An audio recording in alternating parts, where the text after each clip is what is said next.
엊그제 인터넷 뉴스를 보니까 뉴질랜드 총리 존 키가 호주 사람 2사람하고 키위 1사람이 나이지리아에서 납치가 됐는데, 무단기한에게 납치가 됐는데, 우리는 몸값을 줄 수 없다, 이렇게 이제 방송을 하더라고요.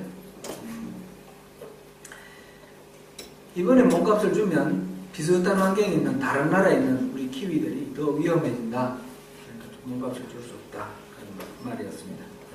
우리 몸값을 오늘 몸값에 대해서 생각하는 건데, 2007년인가요?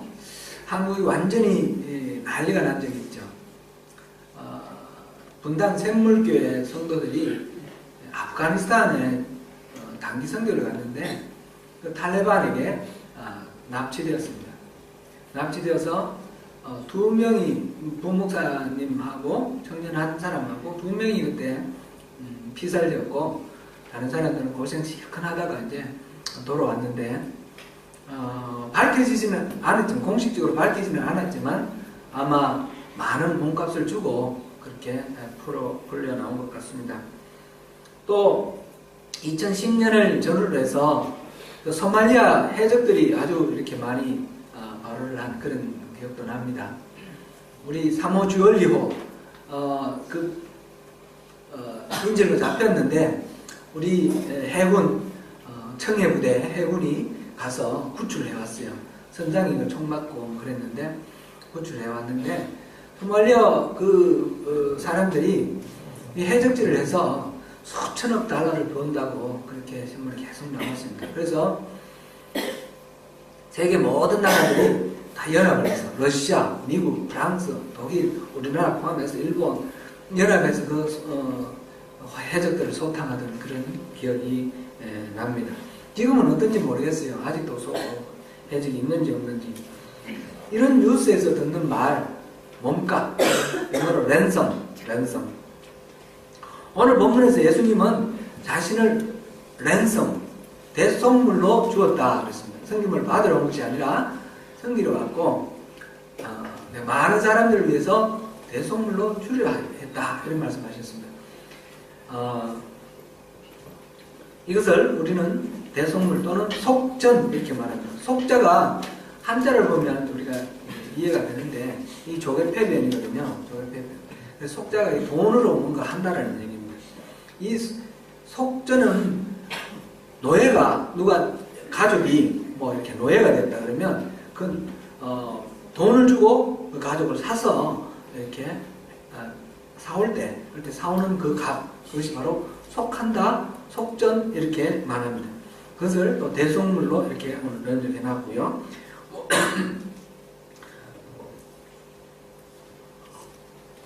몸값을 지불하고 노예 상태에 있는 사람을 풀어오는 것, 이거를 말합니다. 대속. 성경에 보면 대속, 속죄, 구원, 또 속량, 이런 말들이 막 이렇게 섞여서 이렇게 막 사용이 되는데, 엄밀하게 우리 한국말 번역된 한글 성경에서는 좀 구별하기가 어려울 때가 있어요. 그러나 기본적으로는 이렇게 잡고 있으면 좋겠습니다. 지난번에 우리가 한 거 속죄라는 말을 했죠. 속죄. 그 다음에 화목이라는 말을 했죠. 그 다음에 오늘 대속입니다. 속죄와 화목은 묶여져 있습니다. 완전히 하나라, 이렇게 생각해도 좋습니다. 영어로는 atonement 또는 reconciliation. atonement는 at one, 하나가 되는 거예요. 하나가 되는 거. 그게 이제 속죄예요. 죄를 용서받는 것이 속죄고, 오늘 말하는 대속이라는 말은 속죄가 또 같은 말이 들어있어서 우리가 그런데, 이거는 영어로는 redemption입니다. redeem 라는 말. 이건 돈을 주고 산다, 이런 뜻입니다. 그래서 오늘 하는 이 속죄, 그런데 그리스도가 십자가에서 못 박혀 죽으신 일이 우리와 무슨 상관이 있느냐? 이게 왜 복음이냐? 왜 십자가가 우리에게 복음이냐? 하는 건데, 십자가 그 사건을 인하여 우리의 죄가 용서되었고 속죄되었고, 또 우리와 하나님 사이의 관계가 화목해졌다. 그걸 이제 지난번까지 봤고요. 그 다음에 그뿐이 아니라 우리 죄만 용서된 뿐만 아니라 우리가 자유를 얻었다. 이게 오늘 대속의 의미입니다. 예수님께서 자신의 생명을 대속물로 내주셔서 몸값으로 지불하시고 노예 상태로 묶여있던 우리를 해방시키시고 우리를 자유롭게 해주셨습니다. 이것이 십자가 복음, 십자가 위에 바로 새겨진 하나님의 복음입니다. 예수님이 이 대속사역을 하실 것에 대해서는 이사야서 61장 1절에 나와 있습니다. 주 여호와의 영이 내게 내리셨으니 이는 여호와께서 내게 기름을 부으사 가난한 자에게 아름다운 소식을 전하게 하려 하십니다. 나를 보내서 마음이 상한 자를 고치며 포로된 자에게 자유를, 갇힌 자에게 노음을 선포하며, 포로된 자에게 자유를, 갇힌 자에게 노음을 선포하며, 이게 해방이지 않습니까? 자유를 주시는 그 메시아에 대한 예언인데 바로 예수님이 그 일을 하셨습니다. 예수님이 세례를 받으시고 공생애를 시작하실 때에 고향 나사렛에서 안식일날 회당에 가서 성경을 읽습니다. 성경을 읽었는데 마침 빈자리가 저거였습니다. 마침 빈자리지만 사실은 하나님이 그렇게 피워주신 거죠. 그것이 이사야서 61장 1절 말씀입니다. 그 말씀을 읽고 난 뒤에 예수님께서 이 글이 오늘 너희에게 이루어졌다, 응하였다, 이렇게 말씀하셨습니다. 거기서 말씀하신 그 메시아가 바로 나다, 그런 뜻이죠. 예수님의 사역은 바로 이렇게 해방시키시는 사역입니다. 사도행전 20장 28절에서는 이거를 하나님이 자기 피로 사신 교회, 교회를 우리라고 그랬지 않습니까? 우리가 바로 교회인데 하나님이 자기 피로 샀다. He bought with his own blood. 그 피를 주고 우리를 샀다. 이렇게 표현을 했습니다. 거래 관계가 일어났다는 거죠. 또 베드로후서 2장 1절에서도 자기들을 사신 주 이렇게 말했습니다. The sovereign Lord who bought them. 샀다. 그들을 샀다. 그래서 그들이 자기를 사줬던 그 하나님, 그 주님을 어떻게 지금 표현을 하고 있습니다. 이렇게 묶이고 갇힌 우리를 몸값을 지불하고 사신 분이 우리 예수님입니다. 그 몸값은 피죠. 예수님 십자가에 흘리신 그 피. 그 피가 얼마짜리냐 이죠. 예수님이 우리를 몸값을 주고 샀는데 사모주얼리 그 선원들한테 요구한, 소말리아 사람들이 요구한 그 몸값이 얼마였고, 아프가니스탄에서 그 인질로 잡혔던 사람 얼마 요구했는지 우리는 금액은 잘 모르겠습니다. 지금 키위 붙들려 있는데 얼마 요구하는지 모르겠는데 적은 돈은 아닐 겁니다. 큰 돈입니다. 우리도 그렇게 잡혀 있었는데, 죄의 인질로 잡혀 있었는데 우리를 예수님이 몸값을 지불하고 사셨거든요. 사셨는데 몸값이 어느 정도 될까요? 우리는 얼마짜리입니까? 우리 한 100만 불짜리 될까요? 아니면 한 1000만 불 되나요? 정주원이가 주원이보다 주연이 우리 얼마짜리예요? 예? 큰 소리 말해봐요. 예? 큰 소리 알잖아. 우리 얼마짜리예요? 예수님 짜리래요. 우리 예수님 짜리래요. 예수님을 값으로 주고 우리를 사신 거예요. 우리는 1000만 불짜리도 아니고 1억 불짜리도 아니에요. 그 비교할 수 없어요. 우리는 예수님 짜리. 우리 스스로 그렇게 자부심을 가져야 돼요. 우리는 나는 하찮은 존재가 아니에요. 예수님이 자기 몸값, 자기 피를, 자기 생명을 몸값으로 지불하시고 우리 사셨던 그런 존재예요. 그런데 이 말씀을 듣고 제 딸이 인터 다닐 때 그 말 했어요. 지금은 아니지만 아빠 예수님이 날 위해서 죽으셨다는 말 난 못 믿겠어요. 뭐 설사 그렇다 하더라도 나는 별로 상관없는 것 같아요. 지금 이 지구상에 살고 있는 사람이 그때 당시 60억 그랬는데 60억, 지금 73억입니다. 73억. 그리고 이때까지 수많은 사람들이 나서 살다가 죽었는데 그 사람들 앞으로 또 예수님 오실 때까지 얼마나 많은 사람이 살지 모르겠는데 한 1000억이라고 생각을 하고 1000명이 되는 그 사람 위해 예수님이 죽으셨는데 나를 하나님께서 뭐 얼마나 값을 지불하셨을까요? 나나 있으나 없으나 주님은 신경도 안 쓰실 거예요. 그렇게 얘기를 하는 거예요. 정말 입이 막히더라고요. 입이 막혔는데 우리 지지난주에 우리 정준홍 집사님 댁에서 우리 산수 공부했거든요. 주원이랑 주연이랑 산수 공부했는데 한번 생각해 보세요. 1000만 명을 위해서 예수님이 자기 몸값으로 주셨어요. 자, 예수님의 몸값이 얼마 됩니까? 1억 불인가요? 1조 불인가요?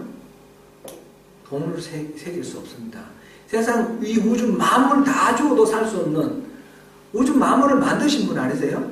그리고 무한대의 값이에요. 무한대의 값. 무한대의 값을 저랑 우리 지연이랑 두 사람을 위해서 몸값을 줬다. 그러면 한 사람 앞에 얼마 친 셈이에요? 무한대 나누기 2하면 무한대예요. 그죠? 무한대 나누기 우리 여기 있는 40명 나누면 한 사람 몫으로 얼마 돌아가요? 무한대입니다. 무한대 나누기 1000명 하면 무한대입니다. 무한대 나누기 100만 명 하면 무한대 나누기 1천억 명 과거에 죽어갔던 많은 사람들 그리고 지금 살고 있는 사람들 앞으로 올 수많은 세대의 그 모든 인구들 다 합쳐서 1000억 명이라 하고 1000억 명을 다 나누면 얼마 됩니까? 무한대입니다.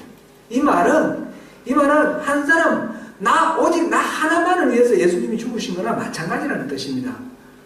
우리 가치가 그렇게 고귀하다는 뜻이고요. 주님의 희생이 그렇게 우리에게 절실하다는 뜻입니다. 남 얘기가 아니고 그냥 나는 그 수많은 사람 중에 먼지처럼 의식도 안 되는 그런 존재가 아니라 하나님은 나만 보고 나 하나만을 위해서 희생을 하셨다는 겁니다. 이것을 믿으시길 바랍니다. 아멘. 우리는 예수님 자리입니다. 예수님은 나 하나만을 위해서 십자가를 지셨습니다. 그러면 예수님이 값을 주시고 사신 것은 뭡니까? 돈을 줬으면 받는 뭐가 있어야 되겠죠? 이 받는 것이 바로 죄와 사탄과 죽음과 율법의 노예 상태로 있던 우리입니다. 우리 노예 상태로 있던 우리를 값주고 사셔서 우리를 해방시키셨습니다. 그래서 예수님은 자기의 목숨을 대속물 몸값 이렇게 랜섬 이렇게 일컬어주셨습니다. 이 구속의 결과는 바로 노예였던 우리가 자유인이 되는 것입니다. 자유로운 영혼, 그래서 하나님 나라의 백성으로 우리가 이 땅에서 자유롭게 살아갈 수 있는 것입니다. 억압과 모든 얽매임, 묶여있는 사슬들 다 끊어버리고 노예가 아니라 하나님 허락하신 그 자유, 그것을 누리며 살아가는 하나님 나라의 백성입니다. 우리는 존재가 바뀌었습니다. 예전에는 노예였는데 이제는 자유민입니다. 예전에는 세상 백성이었는데 이제는 하나님 나라의 백성입니다.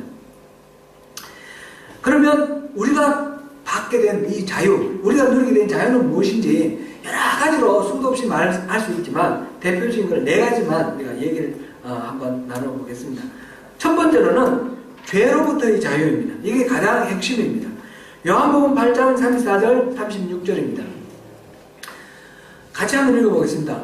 예수께서 대답하시되 진실로 진실로 너희에게 이르노니 죄를 범하는 자마다 죄의 종이라. 그러므로 아들이 너희를 자유롭게 하면 너희가 참으로 자유로우리라. 아멘. 우리는 이전에 죄의 종이었습니다. 그런데 아들이 우리를 자유롭게 해 주십니다. 예수님의 속죄, 이 죄의 해결은 3가지 단계가 있는데 예수님이 죄값을 지불하는 게 있습니다. 죄에 대해서는 죄를 저지르면 반드시 벌을 받아야 되는데 그 죄값을 치르는 것을 지난번에 말했던 속죄라고 얘기합니다. 속죄는 과거의 죄에 대한 값입니다. 그리고 이 예수님이 십자가에 달려 죽으신 것은 과거의 죄에 대해서 값을 치른 것뿐만 아니라 오늘 우리 살아가는 이 삶 속에서 죄의 권세로부터 자유, 이것도 사신 것입니다. 이것이 오늘 말하는 속전입니다. 속전, 대속 이것입니다. 그래서 이것은 현재 우리 살아가는 삶 속에서 죄의 지배를 받지 않고 우리 하나님의 통치를 받도록 하는 그것이 속죄, 대속, 이 대속입니다. 그 다음에 죄의 권세뿐만 아니라 이 죄는 나중에 예수님 다시 오실 때 새하늘 새 땅에서는 죄가 존재하지 않게 됩니다. 죄 자체, 죄의 존재 자체가 없어지는 그런 죄로부터의 자유, 이것이 있습니다. 지금 단계, 우리가 지금 죄가 이 세상을 지배하고 있는 상황 속에서 우리 살아가는 이 관계 속에서는 우리는 이제 죄도 우리를 지배하려고 하고, 우리 노예로 있다가 풀려났는데 고이 풀어주는 게 아니고 계속해서 다시 주인 노릇을 하려고 우리에게 덤빕니다. 죄도 우리를 지배하려고 하고, 우리를 해방시키신 하나님도 우리를 다스리기를 원하십니다. 하나님이 다스리시면 우리는 참된 자유를 누리게 되는 것이고, 죄가 다스리면 우리는 죄의 노예가 되는 겁니다. 그래서 우리 살아가는 삶 속에서 항상 우리는 선택의 기로가 있습니다. 내가 육신이 따르는 대로, 육신이 원하는 대로 살아갈 건가? 아니면 성령이 원하시는 대로 살아갈 건가? 이것이 우리 앞에 놓여 있는데, 육신이 원하는 대로 살아가는 것이 바로 죄의 지배를 받는 것입니다. 육신이 원한다는 건 뭡니까? 우리 선악과를 따먹을 때 내가 하나님 되려고 했잖아요. 그래서 내가 선악과를 따먹음으로 하나님으로부터 차단되었고, 그 다음부터 자기중심적인 인생이 시작되었지 않습니까? 그러니까 내가 나를 위해서 날 판단으로 내가 원하는 대로 살아가는 것이, 이것이 바로 죄입니다. 이것이 바로 죄의 지배를 받는 것이고, 이것이 바로 사탄의 지배를 받는 것입니다.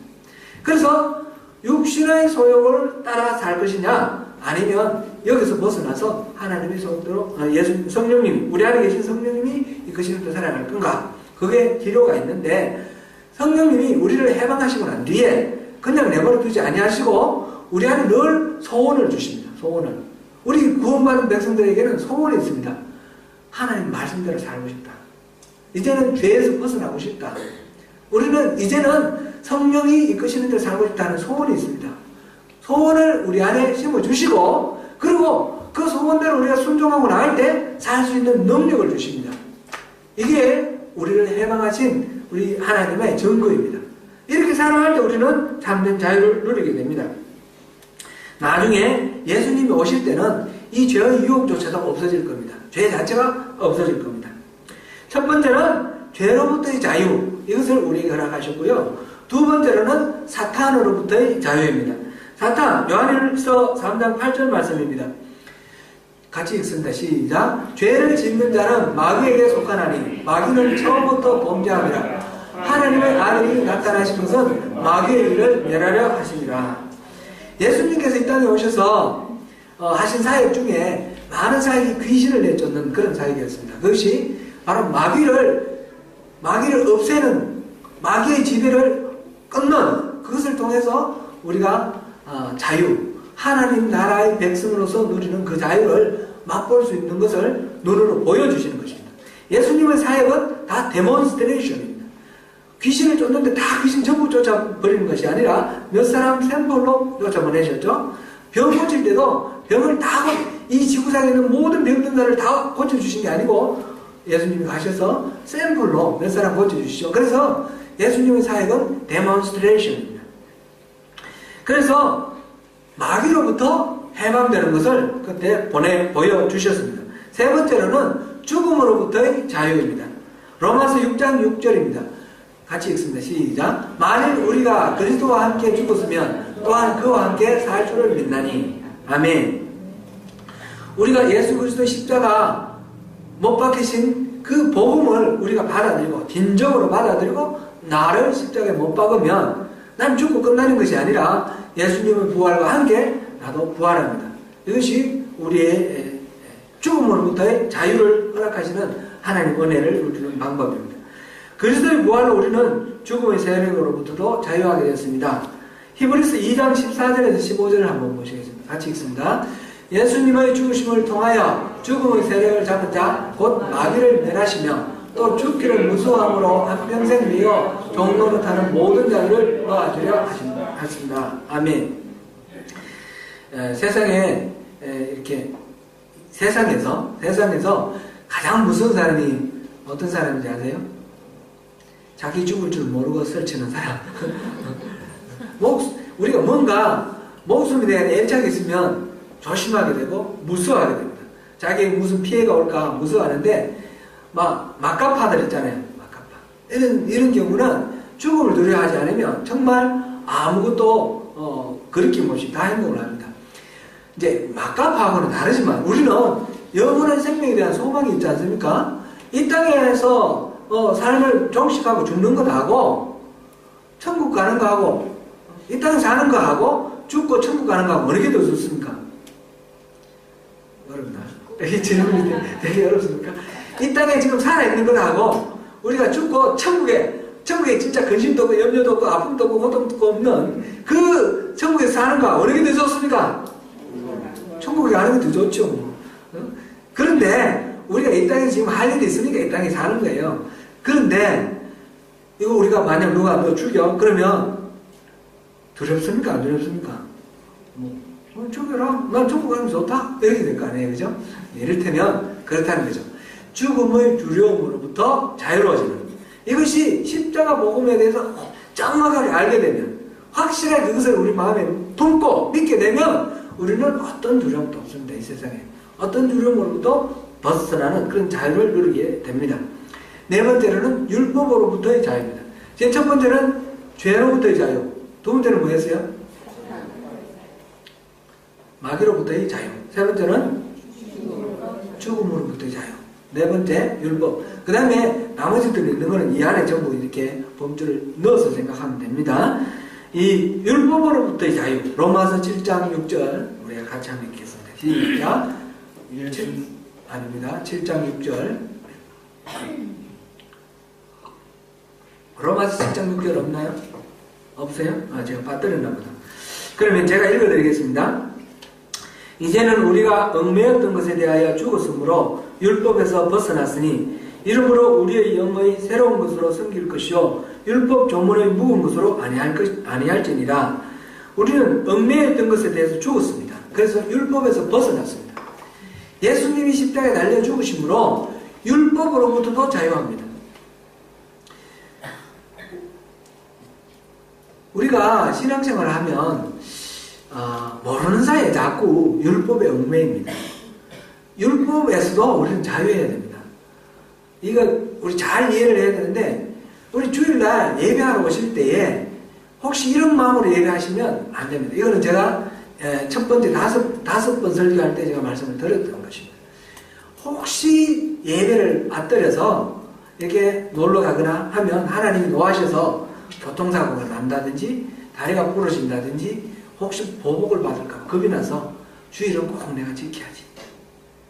내가 11조를 헌금을 안 하면 하나님이 노하셔서 내가 하는 어떤 사업에 이 막히게 해서 내가 망하게 한다든지 이렇게 될까봐 무서워서 이렇게 11조를 하는 것. 이런 것들은 하나님의 성품하고 상관없는 거예요. 이게 바로 율법에 얽매이는 신앙생활입니다. 예배는 하나님 만날 설렘으로 하나님 사랑하니까 그렇게 오는 것이지 참석해야 되기 때문에 오는 의무감에서 오는 것은 바른 예배가 아닙니다. 하나님을 섬기고 봉사하고 헌금하는 것은 우리의 모든 것들이 우리가 가진 재물, 우리가 누리는 모든 시간, 생명 이것이 다 하나님 겁니다라는 우리의 신앙 고백인 것입니다. 하나님 감사합니다. 그래서 우리가 그것을 하나님께 드리는 것이지 이거 안 드리면 하나님 나 뭘 줄까? 이거는 율법주의입니다. 예수님께서는 안식일 날 굳이 병자를 고치셨습니다. 왜 그랬습니까? 이 유대인 중에 율법을 가장 열심히 잘 지키기로 소문난 바리새파 그 사람들을 예수님은 가장 많이 질책을 하셨습니다. 그것은 율법을 주신 하나님의 의도하고 다르기 때문에 그렇습니다. 율법은 죄를 깨닫게 하는 것이고 하나님의 은혜를 구하게 하기 위해서 율법을 주신 것인데 그 율법을 지켜서 열심히 지켜서 하나님을 감동시키고 그래서 하나님이 내가 원하는 것을 하시도록 그렇게 하나님을 부려먹으려고 그렇게 생각하니까 이거는 하나님을 망령되이 여기는 겁니다. 오히려. 그래서 굳이 일부러 도전을 하시는 것입니다. 안식일날 병자를 고치시고 이런 율법을 깨뜨리고자 하신 것이 그것이 율법을 부인하는 것이 아니라 그것이 바로 그 그릇된 율법에 대한 이해를 깨뜨리면서 진짜 참된 율법을 완성하시는 것. 예수님은 그래서 나는 율법을 폐하러 온 것이 아니라 율법을 완성하러 왔다 이렇게 말씀하셨습니다. 사도 바울도 일평생을 통해서 이 율법주의를 깨뜨리기 위해서 애쓰셨습니다.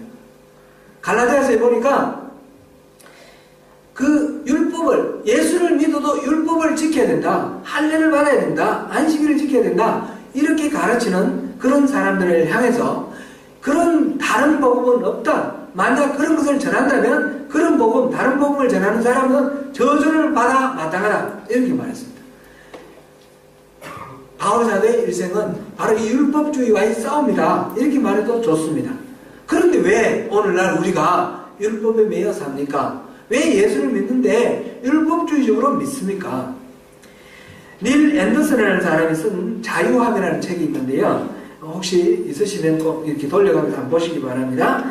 이 책 서문에 보니까 이 책을 쓰기 위해서 조사를 했습니다. 조사를 했는데 기독교인들을 대상으로 설문조사를 했는데, 그렇다, 아주 그렇다, 그렇다, 보통이다, 아니다, 아주 아니다, 이렇게 답을 하게 만들었는데, 첫 번째 항목이 기독교적 삶은 한마디로 하나님의 계명을 열심히 지키고자 노력하는 것이라고 할 수 있다. 여러분은 어떻게 답하시겠습니까? 이 일에 매우 그렇다라고 응답한 사람이 57%, 대체로 그렇다라고 답한 사람이 25%, 합계 82%가 그렇다라고 답했습니다. 여러분도 혹시 그렇게 생각하시는 분이 계신다면 생각을 바꾸시길 바랍니다. 우리 신앙의 고정관념을 깨야 할 것이 너무너무 많은데 이것도 마찬가지입니다. 그것은 많은 신앙이 아닙니다. 우리의 신앙은 하나님의 계명을 지키고 따르려고 애쓰는 인간의 노력이 아닙니다. 그거는 율법주의입니다. 율법주의는 내가 노력하는 겁니다. 우리의 신앙은 나를 부인하고 나의 십자가를 지고 나를 내려놓는 것입니다. 내가 노력하지 않고 하나님께만 붙어있는 것입니다. 그러면 하나님이 인도하시는 데 가는 것. 지난번에 우리 큰 배를 말씀드렸지 않습니까? 그 비유를 떠올리십시오. 내가 헤엄칠라 하지 말고 안전하고 큰 배 위에 올라타십시오. 그 배가 우리 예수 그리스도입니다. 어떤 풍랑이나 어떤 위험이 와도 흔들리지 않는 견고한 배. 우리 예수님께 우리 자신의 인생을 맡기라는 겁니다. 우리 인생의 모든 것들을 예수님께 의탁하는 것, 그것이 신앙이지, 내가 열심히 성경에 보니까 이렇게 살아라 하더라, 열심히 이렇게 살고, 이것이 아니라는 겁니다. 두 번째 항목이 나는 하나님이 기대하시는 것에 미치지 못한다고 느낀다. 여러분은 어떻게 생각하십니까? 여기서도 마찬가지로 많은 사람이 그렇다라고 답했습니다. 하나님을 생각하면 늘 부끄러운 마음이 들고요. 하나님이 날 보면서 못마땅하셔서 저 자식이 언제 정신 차릴까 이러면서 바라보시는 그 하나님, 여러분 혹시 그렇게 생각하십니까? 하나님 그렇게 생각 안 하십니다. 그 염려를 내려놓으십시오. 세 번째 질문은 이겁니다. 엄격한 율법과 정확한 규범은 우리 교회의 생활과 가르침의 중요한 일부다. 엄격한 율법과 정확한 규범은 우리 교회의 생활과 가르침의 중요한 일부다. 우리 교회에서 목사가 설교하고 또 성경 공부하고 하면서 가르치는 것이 성경 말씀대로 엄격하게 살아가는 그런 것인가요? 이 말도 맞는 말 같지만 아닙니다. 앞으로 이 부분을 우리가 좀 더 집중적으로 살펴볼 텐데요. 우리는 끊임없이 우리를 죄의 책감에 몰아넣고 우리를 율법에 얽매이게 만드는 그런 가르침, 바른 가르침이 아닙니다. 율법은 죄를 깨닫게 하지만 죄를 이길 힘과 능력을 주지 않습니다. 예수님은 진리가 우리를 자유케 할 것이다 그랬습니다. 우리가 참된 진리를 깨닫게 되면 우리는 자유해지는 것입니다. 다섯 번째 이 질문인데, 다섯 번째 마지막 항목인데, 우리 교회에 다니는 사람들은 외모나 직업과는 상관없이 무조건 사랑받고 용납된다. 어떻게 생각하십니까? 그렇다? 아주 그렇다? 그렇습니까? 아니면 아니다입니까? 우리 자신이 그렇게 용납을 하십니까? 우리가 교회입니다. 크라이스트 처치에서 여러 가지 얘기가 있지만 한 가지가 떠올라서 말씀드립니다. 교회에서 청년부 모임에 어르신들 이렇게 와서 간증하는 그런 시간을 한 달에 한 번 이렇게 넣었습니다. 어떤 어르신이 오셔서 청년들에게 간증을 하시고 그 다음에 청년들에게 부탁을 하신 거예요. 머리에 물들이지 마라. 예배 시간에 모자 쓰고 있지 마라. 이 스마트폰 만지지 마라. 그런 말씀을 하셨는데 그 다음 주에 청년들이 반으로 줄어버렸어요. 어떤 아이가 그 대학 다니는 아이였는데 좀 이 아이가 조금 약간 기도가 많이 필요한 아이였는데 예배 시간에 포카를 다 먹었습니다. 다 먹고 이 좌석에 앉지 않고 뒤에 소파가 있는 소파에 이렇게 빈듯이 누워 있었습니다. 그래 있었더니 어떤 어른이 가서 혼을 냈습니다. 예배 시간이 이게 뭐냐고. 그랬더니 예배 시간 도중에 그렇게 혼을 냈는데 에이씨 하더니 그냥 가버렸습니다. 그리고 걔는 다시는 교회에 오지 않았습니다. 잘 가르치는 거 중요합니다. 그죠? 잘 가르쳐야죠. 어른들이 안 가르치면 애들이 어떻게 합니까? 그러나 잘 가르치는 것 이전에 용납하는 것이 필요합니다. 미국 LA에서 목회하시는 김요한 목사님이라고 하는 분이 계십니다. 인터넷에서도 찾아보실 수 있는데 아가페 선교교회, 미국 LA의 아가페 선교교회의 김요한 목사님이신데 이분은 자녀를 셋을 낳았는데 아들 둘 딸 하나 낳았는데 셋만 키운 게 아니라 수많은 고아들을 입양을 해서 모두 27명을 자기가 키웠습니다. 자기 호적에 들어온 사람이 11명인가 그렇고요. 다른 사람들이 호적에 안 넣고 키운 애들까지 합쳐 27명이라고 제게 그렇게 말씀해 주셨습니다. 지금 현재도 3명을 데리고 있어요. 다 장가고 다 어른 돼서 독립했는데 3명 지금 있습니다. 막내가 우리 찬생보다 1살 많은 애인데 이번은 한인 부부가 다 한인이에요. 한인인데 지금 데리고 있는 3명 하나는 우크라이나에서 데리고 왔고 둘은 미국에서 데려왔습니다. 다 백인입니다. 이 아이들을 그러니까 27명이나 애를 키우면서 터득한 노하우를 말씀해 주셨어요. 아이를 처음 이렇게 고아원에 있는 아이를 데리고 와서 집으로 와서 입양을 해서 데리고 오면 아이들이 그렇게 눈치를 살핀다는 거예요. 눈치를 살피고 끊임없이 테스트를 하는 거예요. 이거 해도 되나? 하면 안 되나? 그럼 집에 이제 들어오면 고아원하고 다르니까 이렇게 질서가 있지 않습니까? 화장실은 어떻게 쓰고 뭐는 어떻게 하고 가르쳐 주는데 일부러 어지르고 일부러 규칙을 어긴다는 거죠. 그때 만약 너 왜 이렇게 혼내면 마음을 닫아버리는 거예요. 그래서 무조건 받아준다고 그래요. 무조건. 어떤 아이는 몇 달 걸리고 어떤 아이는 몇 년 더 걸린답니다. 무조건 받아줘.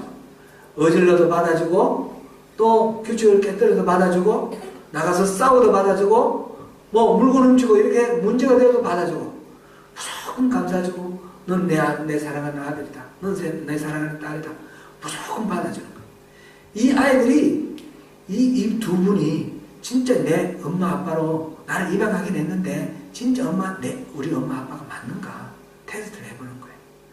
무조건 받아줄 때 나중에 진짜 우리 엄마 아빠다라고 생각되면 그때부터 무슨 말을 해도 다 받아들이는 그런 아이가 된다는 겁니다. 진짜 자녀가 되는 겁니다. 이 말씀을 통해서 우리에게 하나님의 성품을 알려주셨어요. 여러분 우리 하나님 테스트 하고 싶으세요? 우리 하나님 정말 나를 자녀 삼으신 게 맞을까? 예수 독생자를 갖주시고 우리를 사신 게 맞을까? 한번 테스트 해보시고 싶으세요? 하실 필요가 없어요. 우리 하나님은 우리가 하나님을 모르시고 우리가 아직 원수되어 있을 때 우리를 위해서 독생자를 아낌없이 내주셨고 십자가를 지게 하셨던 그분이 우리 하나님이세요. 테스트 하실 필요 없어요. 우리가 실수 좀 한다고 우리를 내치지 않으세요. 우리가 약간 죄 짓는다고 우리를 원위치 시키지 않으세요. 그러니까 우리는 신앙생활의 자유를 누려야 돼요. 하나님이 백성 됐잖아요. 이제 더 이상 죄의 노예, 율법의 노예 그게 아닙니다. 이제 우리는 자유인입니다. 그래서 아무 죄나 막 지어도 된다. 그런 뜻을 이해하시면 오해고요. 정말 하나님의 자녀가 되면 죄 짓는 게 싫어집니다. 정말 하나님의 자녀가 되면 우리 하나님이 뭘 좋아하시는지 우리 하나님이 뭘 기뻐하시는지 그걸 다 알잖아요. 우리 하나님 마음을 속속들이 별일이 다 하는데 하나님을 기쁘시게 해드리는 게 내 인생의 즐거움이 되고 보람이 되고 기쁨이 되지 않겠습니까? 그것이 진짜 신앙입니다. 신앙은 얼무감으로 이렇게 해야 되고 이 조항은 이렇게 살고 이게 아니라 하나님과의 친밀한 교제를 하는 거예요. 죄의 노예 상태에서 벗어나서 하나님의 백성, 하나님의 자녀가 되어서 참된 자유를 가지고 내 자유의지를 가지고 강요된 것이 아니라 자발적인 의지를 가지고 하나님을 기쁘시게 해드리는 그런 삶을 살아가는 이것이 참된 신앙입니다. 그러니까 신앙의 핵심은 율법이 아니고 관계입니다. 하나님과의 관계입니다. 신앙의 핵심은 내가 뭘 하느냐 도인이 아니고 나의 존재입니다. 내가 어떤 존재인가, 내가 어떤 사람인가, 내 존재가 신앙의 핵심인 것입니다. 사랑하는 성도 여러분, 바울 사도가 이 마음으로 우리에게 하신 말씀이 있습니다. 저도 같은 마음으로 여러분에게 강권하고 싶습니다. 갈라디아서 5장 1절 우리 같이 한번 읽겠습니다. 시작. 그리스도께서 우리를 자유롭게 하려고 자유를 주셨으니 그러므로 굳건하게 서서 다시는 종의 문제를 매지 말라. 사랑하는 성도 여러분, 이제 십자가에서 죽으신 예수 그리스도 그분의 초점을 맞추십시다. 오직 십자가만 자랑하는 그런 신앙으로 십자가에서 다 이루신 주님의 나라를 누리시고 참된 해방, 참된 자유를 누리시는 저와 여러분이 되시기를 축원합니다.